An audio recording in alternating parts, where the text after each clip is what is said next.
네, 우석진 명지대 교수 모셨습니다. 어서 오세요. 예, 안녕하세요. 경제 맛집 영어의 영역자 우석진입니다. 아까 JB타임즈 들으셨구나. 네. 작가님들이 경제 맛집으로 만들어야 된다 그러셔가지고. 그러면 어떻게 그 셰프 되시는 겁니까? 그러니까요. 좀 재료가 좋아야 될 텐데 재료가 좀 그래가지고 기술이 있어도 이게 맛집이 될란가 모르겠네요. 무슨 말씀? 요리법에 정평이 나 있는 분인데. MSG 안 되면 MSG 라면 스프. 건강에 안 좋아요. 네. 근데 MSG가 또 약간 선입견이 있던 그렇게 안 좋은 거 아니라고 또 그러기도. 아니 그게 그러니까 뭐 우리 미원 뭐 이런 거 화학 조미료라고. 그런데 세상에 화학 조미료는 없다 그러더라고요. 다 천연 조미료다. 그냥 맛있게 먹는 게 최고다. 네, 맛있게 먹으면 됩니다. 안 되면 미원입니다. 바로 본론 들어가겠습니다. 이복현 금융감독원장이 좀 여론의 문매를 맞았어요. 최근에 가계대출 발언 때문에 혼란 지금 야기했다고 문매를 맞았는데 진실이 뭐예요? 어떻게 되는 거예요? 그러니까 이게 지금 그 대출 시장이 지금 굉장히 지금 혼란스러운데 요거를 그냥 요 현상 볼 게 아니라 F4. 네. F4부터 지금 좀 이렇게 좀 들여다볼 필요가 있어요. F4가 다 한마디씩 했어요? 아니, 그러니까 이 사태를 야기한 사람들이 사실은 F4인데 F4가 사진 찍고 막 이럴 때는 좋았는데 지금 문제 생기니까 다들 이제 책임 안 지려고 도망가고 있는 거거든요, 지금. 그래서 지금 제가 봤을 때 난파선에 지금 선장도 도망가고 지금 항해사도 도망가고 그런 면피하고 있는 그런 이제 상황이다 이제 이렇게 보여지고 저 이제 가장 문제가 있으신 분이 전 부총리 최상목 이분이 가장 문제가 있다고 좀 생각이 돼요. 왜요? 왜냐면 이분이 경제를 총괄하시는 분이시거든요. 그렇죠. 그러니까 이분이 뭔가 키를 잡고 책임감 있게 이 부동산 정책이나 대출이나 이런 것들을 키를 잡고 가야 되는데 이분이 뭐 그냥 가만히 그냥 지켜보고 있다가 문제 생기니까 이제 조금 한두 마씩 섞는 정도인데 이분이 하여간 요 법대 출신의 이제 기재부 관료예요.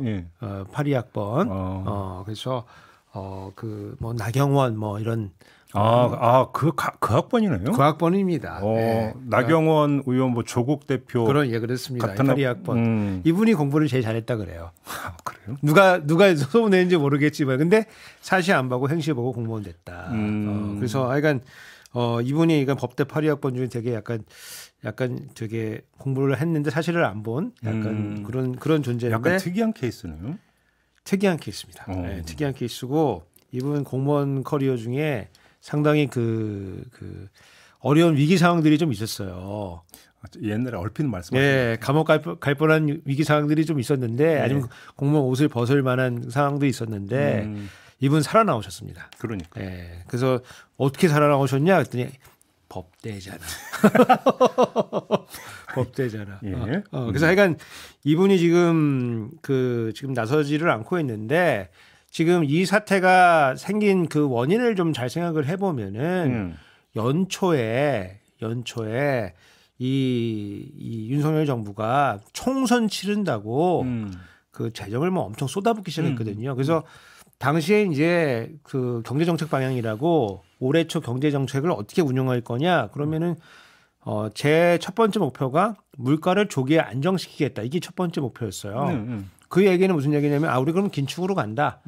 이거 해야 되는데 실제 운영은 그렇게 안 했어요. 돈 풀었잖아요. 돈을 뭐 무지하게 풀어가지고 돈을 푸니까 그리고 SOC 중심으로 해서 소위 말하는 이제 조기 집행이라고 하는 건데 우리가 예산이 있으면은 재정을 1년에 반반씩 쓰면 50% 쓰면 되는 거잖아요. 근데 연말에 가면 다 못 쓰는 수요가 좀 있어요. 그래서 좀 돈이 좀 남거든요.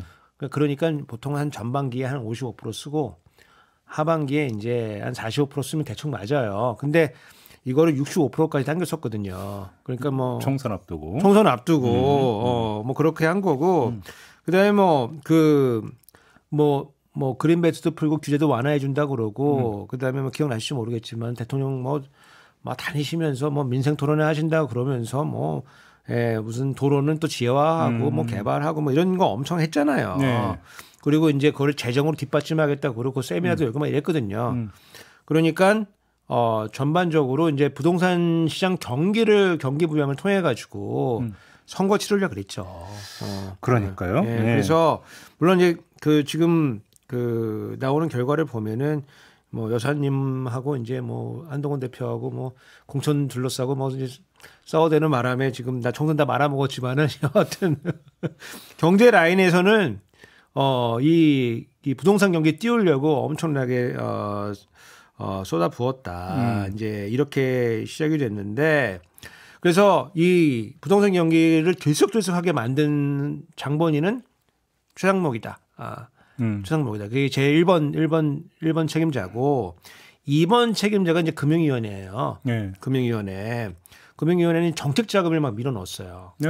그래서 뭐 디딤돌이다, 뭐 버팀목이다 이제 이런 정책 자금 밀어놨는데 우리가 7월까지 이 주담대 늘어난 거에 거의 70~80%가 이 정책 자금 때문에 늘어난 겁니다. 아, 그래요? 예, 그래서 이 주담대가 늘어난 거에 상당 부분의 이유는 이 정책 자금을 싸게 많이 공급을 했기 때문에 그러면 이때 집 사야 되겠다. 그래서 예를 들어서 뭐 신생아 특례 대출이라는 게 있어요. 그런 것도 있나요? 그런 것도 있습니다. 그래서 요게 이제 그 한 1%에서 2%대로 아주 5억까지 돈을 빌릴 수 있게 만들어 놨거든요. 네. 그리고 이거를 빌릴 수 있는 조건을 상당히 좀 완화를 했어요. 그래서 예컨대 부부면은 소득 합산해서 1억 3천이다. 그리고 앞으로는 하반기부터 2억까지 빌릴 수가 있다. 근데 부부가 둘이 합산해가지고 2억이면은 뭐 특히 젊은 사람들이잖아요. 신생아니까 뭐 거의 없다고 봐야 되죠, 사실은. 네. 예. 그래서 그 내년부터 이게 2억 5천으로 또 완화가 됩니다. 그러니까 정책 자금을 상반기에 부동산 경기 부흥한다고 엄청나게 이제 밀어냈고 그 다음에 이제 저거 중간에 몇 번 말씀드렸지만은 가계대출 우리 GDP 대비 비율이 보통 한 100% 넘어가는데 굉장히 위험하다고 했거든요. 그리고 지난 한 7, 8년 과거를 돌아보면 굉장히 빠르게 늘어나고 있어가지고 가계부채가 늘어나면 문제가 되는 게 가처분 소득이 떨어지니까 소비 여력이 떨어져가지고 그렇지. 거시경제가 침체가 되거든요. 그렇죠. 그래서 요 가계부채가 너무 많으면은 우리 이 국민 경제에 내관이 된다 그래가지고 이걸 줄이려고 노력을 했는데 GDP가 재축이 하면 늘어났잖아요. 그래서 100% 넘어가다 갑자기 90% 초반대로 떨어졌거든요. 분모를 바꿔버려. 분모를 바꿔가지고. 그러니까 마치 성과를 낸 것 같아. 그러니까 조금 완화됐어요. 좀 이게 완화됐어. 아, 우리 아직 100%였는데. 죄송합니다. 100%였어. 천천히 하세요. 천천히. 100%였었는데 이게 90% 초반대로 떨어지니까 아무래도 조금 정책을 조이는 게 좀 완화가 됐어요. 네. 거기다가 우리 7월 달에 원래 스트레스 DSR이라고 예. 하려다가 연기했죠. 그냥 이유 없이 일주일 전에 은행도 우리 다 준비 다 됐어 이랬는데 금융위원회에서 모르겠는데 우리 연기야 안 해. 그거 지금 9월 달부터 하고 있거든요. 근데 이렇게 되니까 사람들이 이게 시장에서 이 정부가 지금 금리를 올릴 생각이 없구나. 그리고 이 시그널을 지금 받은 거예요. 여기에다가 이제 우리 지금 얘기 나오지만 미국도 금리 지금 내린다는 거잖아요. 그렇죠. 그러면 여름 때부터 이게 금리가 아마 기준금리가 우리나라도 시점의 문제지 내려간다. 내려가고 이제 특히 여기 이제 여기에 이제 압력을 넣었던 것이 정부 여당이 한국은행 불러가지고 금리 내리라고 뭐 엄청나게 압박을 줬고 이게 일례로 뭐가 있었냐면은 이 국민의힘 당대표 선거하는데 후보들이 모여가지고 OX 퀴즈 하는데 금리 내려야 된다. 그래서 압박을 뭐 어마무시하게 냈죠. 그러니까 이게 이제 국민들이 봤을 때 가게가 봤을 때 이게 지금 금리 국면이 끝나가는구나. 그렇죠. 아니면 신호를 여러 군데 신호를 이제 많이 준 거죠. 정책적으로. 그렇죠. 그리고 최소한 금리 못 올린다. 이제 이렇게 된 거예요. 그러니까 우리 지금 사야 된다. 지금 게이트가 열렸다. 지금 사야 된다. 그리고 지금 못 사면은 앞으로 못 산다. 그래서 30대들이 뭐 어마무시하게 샀습니다. 정치자금 끼고 와가지고. 그러니까 집 뛰니까 다른 사람들도 여기 탈 수밖에 없는 거예요. 네. 그러면은 지금 최상목 그다음에 금융위원회 그때 이제 김주현 위원장 그리고 지금 이제 김병환인데 네. 이 사람들 다 책임 있고 그다음에 정당도 다 지금 책임 있는 거거든요. 근데 왜 이복현 원장만 이렇게 두들겨 맞아요? 그러니까 이제 이게 그래서 여기 그림 하나 보여주시면은 지금 이제 얼마나 심각한 상황이냐면은 지금 이 가계대출 요거 이제 금융위원회에서 나온 자료인데 8월 달에 지금 9조 8천억이 지금 늘었어요. 어이구. 예. 그래서 보통은 저게 월별 늘기도 하고 줄기도 하니까. 근데 쭉 올라가 버렸는데. 쭉 올라갔습니다. 예. 저 특히 이제 8월 마지막 주가 되면은 9월 달부터 스트레스 DSR이 이제 강화된 형태로 시행이 되거든요. 막차 탄 사람. 막차를 뭐 어마무시하게 탔습니다. 막차를. 예. 우리가 눈치 보느라고 이거 느린 사람들만 이거 못 빌렸지. 눈치 빠른 사람들은 이제 다 빌렸어요. 예. 그러다 보니까 이제 이게 이제 지적을 받으니까 갑자기 이제 이복현 금감원장이 튀어나와가지고 이른바 이제 창고 지도라는 걸 합니다. 지금 이제 틀어 막으려고 한 거잖아요. 예, 창고 지도라는 걸 합니다. 예. 근데 보통은 이 창고 지도를 금융위원회에서 해요. 아, 금감원이 아니라 금융위에서요? 금감원은 예. 건전성 이게 금융기관들이 지금 건전한가를 너 혹시 빌려주면 안 되는 사람한테 돈 빌려준 거 아니야? 예를 들어서 지금 뭐 우리은행 예. 손대승 전 회장이 뭐 특수관계인들한테 자기가 600억 대출했는데 300억은 뭐 대출 심사 잘 안 하고 빌려줬다 그래가지고 지금 이제 혼나고 있는 거잖아요. 그래서 그런 거 관리 감독하는 거예요 원래. 네네네. 총량이 늘었던 줄었던 뭐 그런 걸 보는 건 아니고 이건 금융위의 정책이죠. 그렇죠. 금융정책, 위시 정책. 예. 근데 안 하니까 그리고 이 F4 중에 진정한 F4는 누구였냐? 나다. 나야. 다들 조용히 있으니까 내가 해야 되겠다. 그래서 가계대출에 문제가 있다. 이제 이런 발언들을 쭉 이어나갑니다. 그렇죠. 예. 그러니까 이제 은행들이 우리가 뭐 장사 한두 번 해봤나? 아, 이거 대출 줄이라는 얘기구나. 그렇지. 그러면 대출 줄이려고 하면은 제일 쉬운 게 금리 올리는 거거든요. 그래서 가상금리를 뭐 6차례, 7차례 뭐 계속 올려댔어요. 예. 근데 이게 문제가 있는 게 시장금리가 내려오잖아요. 시장금리가 내려오는데 가상금리를 더해도 전체 금리는 내려올 수가 있어요. 플러스 마이너스. 아니 내가 가상금리 뭐 0.1, 0.2 더해 나갔는데 시장금리 더 떨어지면은 주담대는 떨어지는 거 아니겠습니까? 그렇죠. 그러니까 이게 안 되는 거예요. 그럼 또 올려야 돼. 올리고 계속 올려. 그래가지고 이제 그 은행들도 요 가상금리 자꾸 더하느라고 정신 없었는데 이제 문제가 좀 생겼어요. 이러다 보니까 대체적으로 금리 떨어지는데 대출금리만 올라가는 거잖아요. 은행들이 뭐 녹아났습니다. 예를 들어서 우리가 이제 아파트 이제 구매하려고 난 이제 계약금을 일단 묻었어. 그래서 잔금 치러야 되는데 대출이 안 돼. 금리가 올라가. 그렇다고 우리가 안 빌리지 우리 빌리지 마. 아파트 사지 마. 이럴 수는 없잖아요. 이미 다 계약금 들어갔는데. 그래서 금리가 올라가도 돈 빌리거든요. 이거를 우리가 경제학에서는 이제 그 대출이 이제 비탄력적이다 이렇게 표현하는데 여하튼 그러니까 은행은 금리만 올리고 있으면은 대출은 그대로 나가는 거고 이익이 엄청나니까 상반기에 한 30조 이자 수익이 났다. 이제 이런 거거든요. 근데 이게 뭐랑 비교해 볼 수 있냐면은 삼성전자 반도체 팔고 그다음에 LG 그 패널 이런 거 팔고 근데 현대자동차 팔아가지고 나오는 이익보다 훨씬 많다. 근데 은행이 뭐 그렇게 뭐 대단한 걸 하는 건 아니잖아요. 우리나라 은행들이. 이럴 때 이제 앉아서 돈 번다 그러죠. 그러니까 네. 그러니까 이제 이게 소위 말하는 이제 예대 마진이 커져가지고 그러니까. 은행들이 녹아났으니까 여기에서 이제 이복현 원장이 갑자기 TV 나와가지고 내가 대출 줄이라 그랬지 언제 금리 올리라 그랬냐. 그래서 난리 난 겁니다. 지금 야 금리 올리라는 거 아니었어? 그래서 이게 정책적으로 개입할 때는 우리가 가격에 개입할 수도 있고요. 그다음에 양에 개입할 수도 있고 그렇습니다. 네. 근데 우리 시장 경제를 하니까 사실은 가격에 여기서는 이제 가격은 금리니까 금리에 개입하는 건 좋은 건 아니에요. 사실은. 예, 사실은 왜냐면 그러면 시장 왜곡을 가져오기 때문에 좋지 않게 보는데 만약에 개입을 해야 된다고 했을 때 그러면은 가격에 개입할 거냐 양에 개입할 거냐 그러면 둘 중에는 그래도 가격이 조금 낮습니다. 예.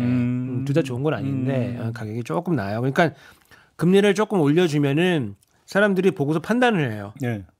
내가 조금 금리를 조금 더 내고서라도 요거를 구입하는 게 낫겠다고 하는 사람들은 가서 금리 조금 더 내고 빌리면 되거든요.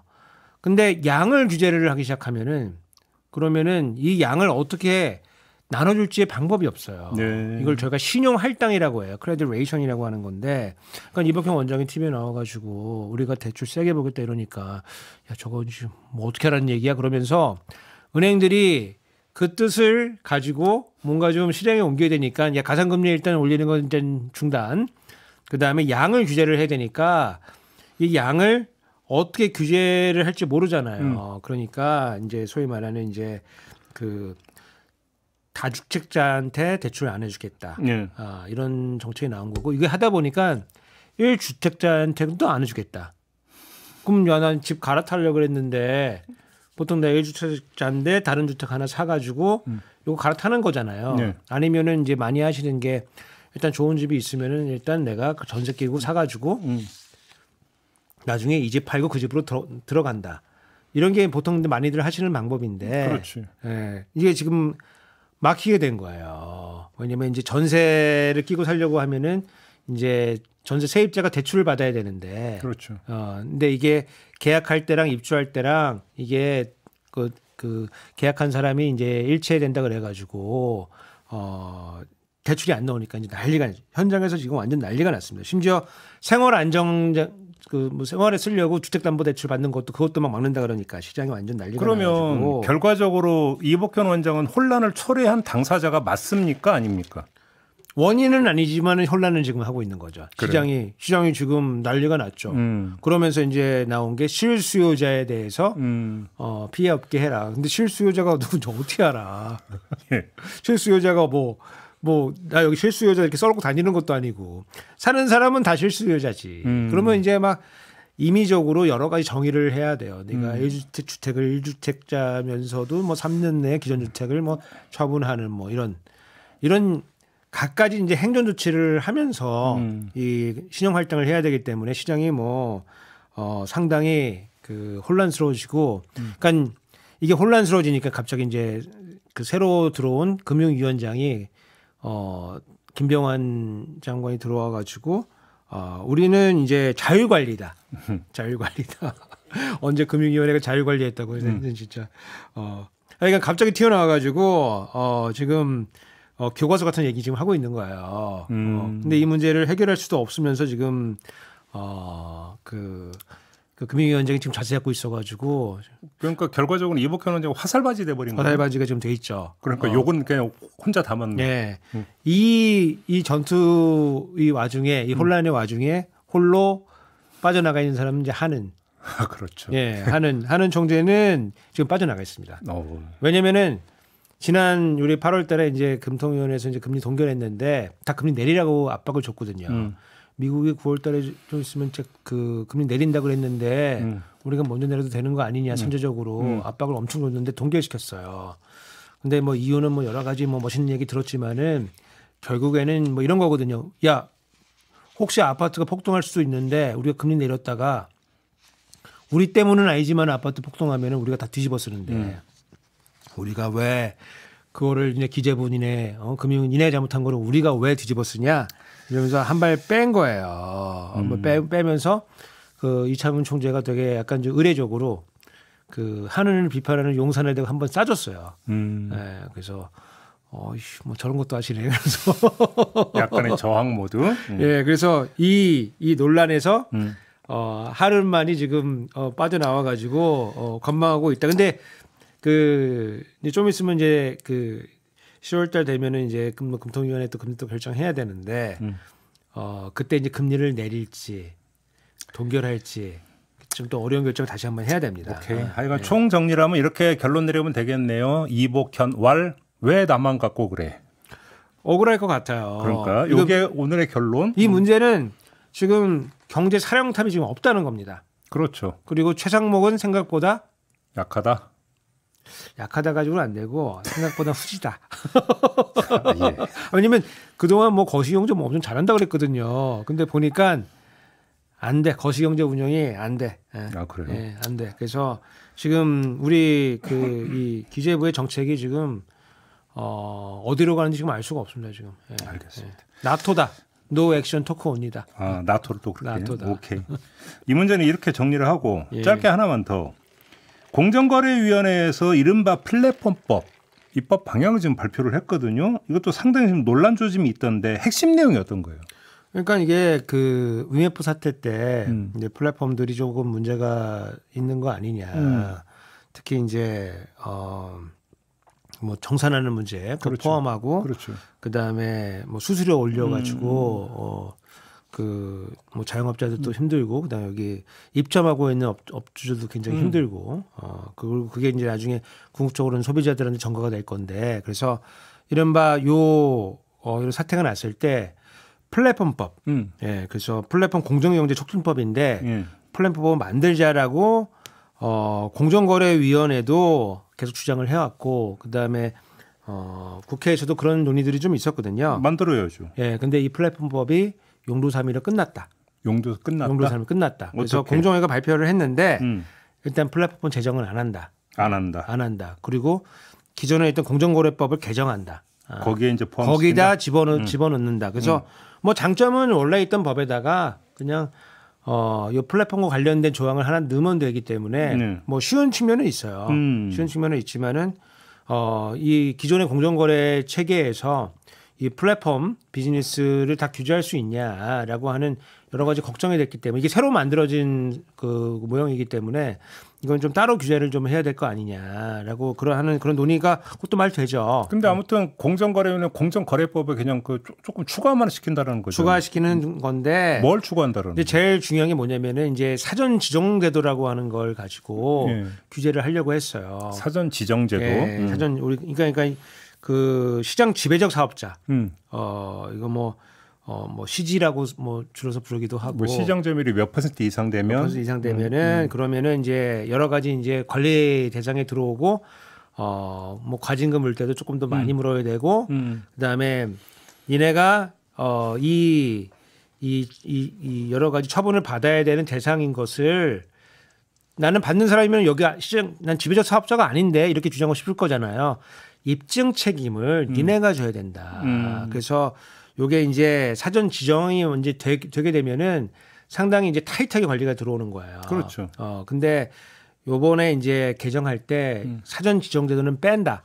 아, 이거 뺀다? 네, 뺀다. 그럼 어떻게 하겠다? 그리고 이제 사후 추정이라만 보세요. 사후 추정. 그럼 어떻게 나중에 봤더니 니네가 요거 보니까 지배적 사업자네.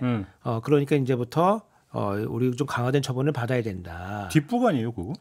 이게 뭐 결과적으로 보면은 사전적으로 지정하는 거는 좀 어려울 수가 있어요. 기술적으로. 예컨대 너 지배적 사업자 그러면 나는 싫어. 나는 이거 아닌데 그러면 소송도 막 하고 막 이럴 수가 있거든요. 근데 일단 지정 안 해놨다가 문제 생기면은 너 보니까 지배적 사업자네. 그리고 그 사후 추정하는 방식이 요건이 간단합니다. 어떻게? 요건이 예컨대 뭐 시장 점유율이 얼마다. 뭐 50% 이상이다. 60% 이상이다.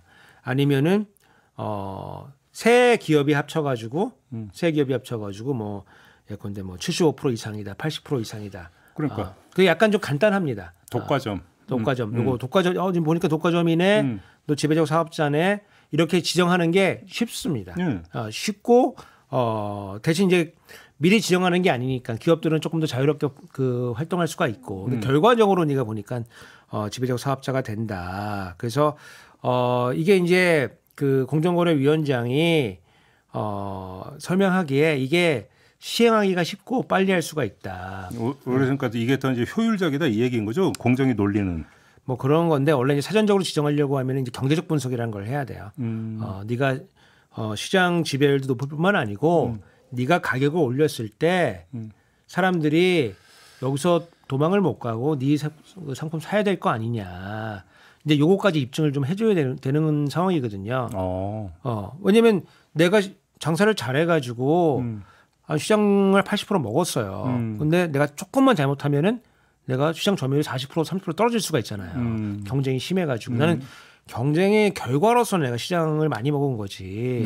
다만 내가 혹시 잘못하거나 상대가 조금만 잘해도 그 시장 다 가져갈 수가 있다. 이러면 시장 점유율은 높지만은 지배적 사업자는 아닐 수가 있거든요.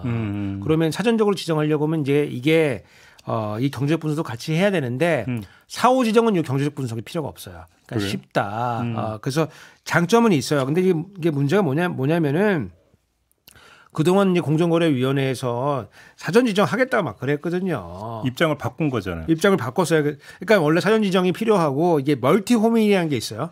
멀티 호밍. 뭐냐면은 우리가 이제 그 멀티는 여러 개니까 호밍이라는 건 집이라는 뜻이니까 우리가 음식 시켜 먹을 때도 앱을 여러 개가 있잖아요. 그래서 뭐 그렇죠. 배달 음식도 쓰고 요기요도 쓰고 뭐 쿠팡 애시도 쓰고 뭐 여러 개 있잖아요. 그래서 하나만 쓰는 사람도 있지만은 여러 개를 같이 막 쓰거든요. 경쟁이 돼요. 그게 경쟁이 되니까 이게 이제 많이 뭉쳐가지고 이제 하나로 움직이면은 이제 문제가 생기거든요. 그러니까 이게 멀티 호밍 할 때 이게 이런 일이 벌어지지 않도록 관리 감독하는데 하려고 하면 이제 사전 지정도 필요하고 그러거든요. 근데 사후 추정으로 했을 때 나타날 수 있는 문제가 뭔데요?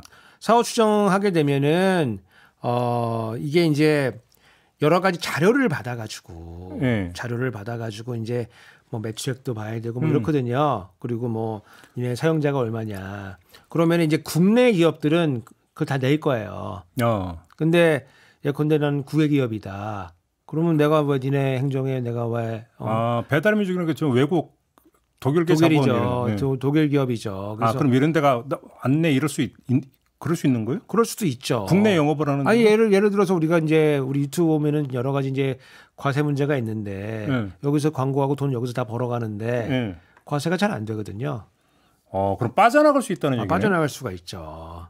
빠져나갈 수가 있죠. 그리고 이제 그 공정위에서 했던 얘기는 뭐냐면은 얘네가 저번에 이제 배달의 민족도 수수료 올렸잖아요. 이렇게 수수료 올리면은 마음대로 이렇게 올려대면은 그러면은 이게 이 소비자들이 엄청나게 이제 그 피해를 보기 때문에 이렇게 되면 안 되고 우리가 먼저 법 제정을 해가지고 사전 지정을 해가지고 소비자를 보호해야 된다. 심지어 어떤 얘기도 했냐면은 법 제정이 늦어지면 이게 역사의 죄인이다 이런 얘기도 하고 그랬거든요. 그런 표현까지 썼어요. 이런 얘기도 하고 있다가 이제 막상 하게 되니까 용두사미로 꼬리 내려가지고 그게 이게 번거로워서 그래. 그럼 앞에 그 얘기를 하지 말든가. 급변침이네. 그러니까 이게 이제 뭐 이런 거죠. 이게 사후 문제가 생겨가지고 나중에 이거를 바로 잡으려고 하면은 시간도 오래 걸리고 그리고 요즘에 다 소송하는 거 아니겠습니까? 그러면 이게 기간이 짧으면은 1년에 끝나겠지만 보통은 뭐 3, 4년에서 길면 10년까지도 갈 수 있는 거기 때문에 그러면 이 소상공인 자영업자 소비자들이 이거 보상을 어떻게 받습니까? 그리고 이제 지금 가장 큰 문제 중에 하나가 지금 공정위 방식대로 하게 되면은 뭐 쿠팡이나 배달의 민족이나 이런 것들이 다 빠져나가거든요. 그래서 지금 실효성이 지금 있는 거냐? 아니 가장 큰 데가 다 빠져나가는 거죠. 그러니까 이제 가장 큰 데는 뭐 네이버, 카카오톡, 뭐 카카오 아니면 뭐 구글 뭐 이런 데들이 이제 들어오니까 거기엔 들어오는데 그런 데들은 또 나름 또 빠져나갈 수 있는 방법들이 있고 이제 우리 시민들하고 국민들하고 딱 맞닿아 있는 거는 사실은 지금 배달의 민족하고 그러니까. 지금 쿠팡인데 이런 데가 다 빠져나간다고 하면은 이게 무슨 소용이 있는 거냐. 그러니까. 왜냐면 이제 쿠팡 같은 경우에도 지금 어떤 이슈가 있냐면은 이제 우리가 이 검색하지 않습니까? 검색하면은 위에 그 검색이 먼저 나오는 게 자기네랑 상관이 있는 제품들이 먼저 나오기 때문에 이게 공정거래 이슈가 지금 있거든요. 근데 플랫폼도 해외 플랫폼 이용하는 경우 많이 있잖아요. 그렇죠. 뭐 테뮤나 뭐 이런 것도 있죠. 그러면 그때는 어떻게 되는 거예요? 이거는. 그러니까 이제 이거에 이제 실효성이 이제 문제가 되는 거죠 지금. 그러니까. 그래서 우리나라에서 비즈니스 하려고 하면은 이제 우리나라 법을 사실은 준수를 해야 되는 건데 이 법에 이제 소위 말하는 관할이 이제 어디까지 미칠 것이냐라고 하는 이제 이 문제도 조금 더 뭐 고민을 좀 해봐야 되는 문제인 것 같아요. 국회에서 좀 논란이 좀 상당히 되겠네요. 이렇게 돼버리면. 아니 지금 공정거래위원장이 윤석열 정부 매번 그렇듯이 뭐 한다고 얘기만 했다가 막상 할 때 되면은 뭐 이상한 거 지금 뭐 그러고 있는 거 아니겠습니까? 지금 의대 정원 문제도 뭐 해결한다고 큰소리 치다가 지금 되지도 않는 거 아닙니까? 이거 지금 한심합니다 진짜. 마무리하죠. 저를 시켜줘야 돼. 나 시켜줘야 돼. 그래요? 네, 알겠습니다. 안 시켜줄 것 같은데. 안 시켜줘. 네. 지금 전화를 안 받아. 전화 좀 받으세요, 좀. 전화를 왜 박지원 의원과 똑같은 얘기하고 있어요 지금. 전화를 안 받아. 나 진짜 공무원들이 전화를 받아야지. 전화를 안 받아. 이런 얘기하는데 누가 받겠어요 지금. 전화를 받아야지 내가. 제가 또 재밌는 얘기 해드리는데 경제 맛집으로 우리가 거듭날 수가 있는데 공무원들이 전화를 안 받습니다. 깊이 인물된 거죠. 네. 마무리할게요. 예. 네, 오석진 교수였습니다. 수고하셨고요. 감사합니다. 네, 저도 물러가겠습니다. 고맙습니다.